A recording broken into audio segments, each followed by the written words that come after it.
SpongeBob's misadventure in the kelp forest. One sunny morning in Bikini Bottom, SpongeBob SquarePants woke up feeling extra energetic and excited. He couldn't wait to start his day and have some fun. After a quick breakfast of Krabby Patties, SpongeBob decided to go jellyfishing in the kelp forest. He grabbed his net and trusty jellyfish companion, Gary, and set off on his adventure. As SpongeBob was swimming through the forest, he noticed something strange. The jellyfish were all acting weird. They were swimming in circles and bumping into each other. SpongeBob tried to catch one, but they kept slipping through his net. Suddenly, a giant jellyfish appeared out of nowhere. It was the biggest jellyfish SpongeBob had ever seen.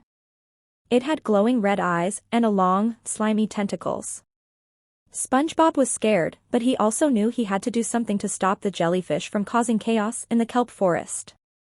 Image of a giant jellyfish in Bikini Bottom. SpongeBob grabbed his net and swung it with all his might. He managed to catch the giant jellyfish, but it was too strong for him to hold. The jellyfish started to pull SpongeBob through the water. SpongeBob held on tight, but the jellyfish was too powerful. He was dragged all the way to Sandy Cheek's tree dome.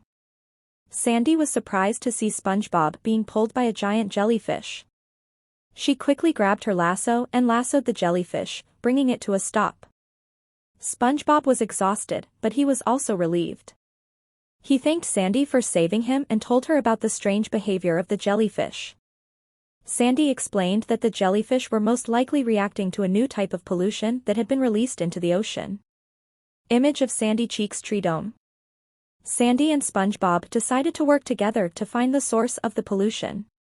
They followed the trail of jellyfish until they came to a factory that was dumping toxic waste into the water.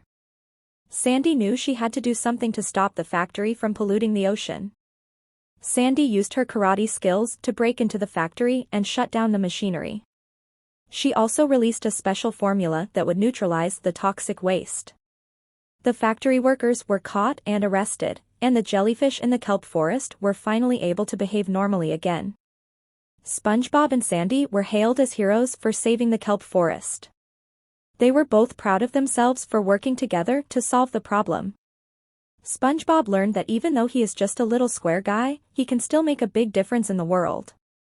And so, SpongeBob and Sandy went back to their normal lives, but they never forgot their adventure in the kelp forest. They knew that they would always be there for each other, no matter what.